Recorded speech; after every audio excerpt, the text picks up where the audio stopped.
No. Where do all the dead trees go? Well, like everything, all of us. Animals, salamanders, snakes, and Snails and lizard tails. and living stumps.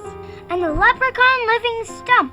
Their roots connected beneath the Ground with mycelium. and The roots of all the trees. All the forest family taking care of each other. and when it's their time, one by one, the trees return to Where we all come from, our home, the earth. I know all that, Nona. But when the grown-ups take them away in ships, how do the trees get back home?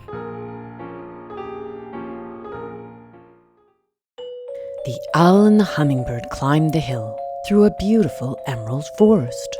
Wing in wing they did come, with owl on his drum, as they hooted and chirped a bright chorus. The trees looked down from their lofty heights, and the living stumps looked on too, their roots connected beneath the ground, with mycelium strands like glue, like glue, like glue, in a mysterious web-like glue.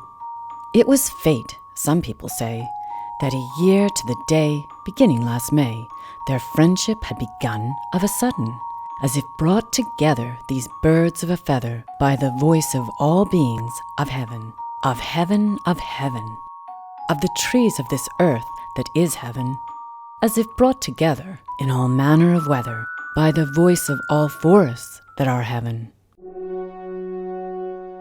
For on this morning, without prior warning, a dark presence had entered the forest, and the friends witnessed signs in this living, breathing shrine of human greed, ignoble and horrid.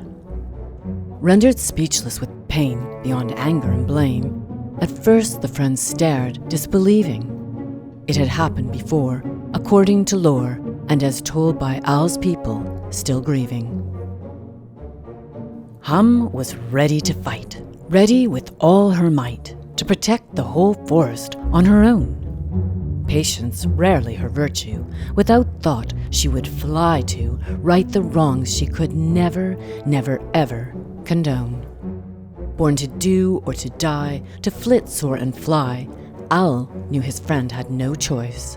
Just as his way was slow, for he had far, far to go, there is reason for every being and voice. So Owl from his bag took a beetroot red rag that he wrapped round a stick, and from out of his pocket he took 2 straw lockets of sweetgrass tied up with string wicks. These wands he did light, their essence to ignite. The ground was wet with rain. How they glimmered and glowed like the eyes of a toad, surveying his aqueous domain. Then Owl blew them out, and Hum gave a shout as she watched the smoke rise and rejoiced. While closing his eyes, Owl turned to the sky to chant in a sonorous voice. In his voice, in their voice, in an ancestral voice, above all was the love in Owl's voice. This was the beginning, the very first inning of the Animal Forest campaign. When following her heart, Hum played her small part to sound the alarm, and they came. On an epic adventure with all manner of creature, reptilian, furred, and foul. When Hum blew her horn, a protest was born, and drumming the way was Owl. But perhaps you've not heard, if you're not a bird, animal, insect, or whale, of this tale not yet done, as the politics are spun, like a dog circling its tail, its tail, its tail, dragging on at the pace of a snail. So let us begin, let us dive deep within this story of life and of death, where every being of the forest, from the richest to the poorest, would give all to the very last breath.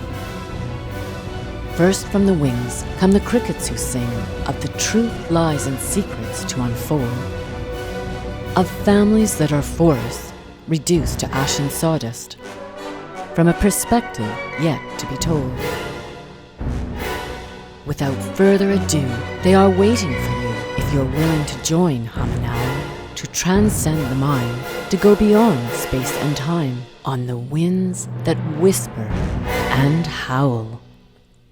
No, Why do the grown-ups cut down all the trees? Well, because when we grow up, sometimes we forget the place we come from. The earth and the forests. Yes. When I grow up, I'm never going to forget. But Nona, Yes? when I grow up, will there be forests?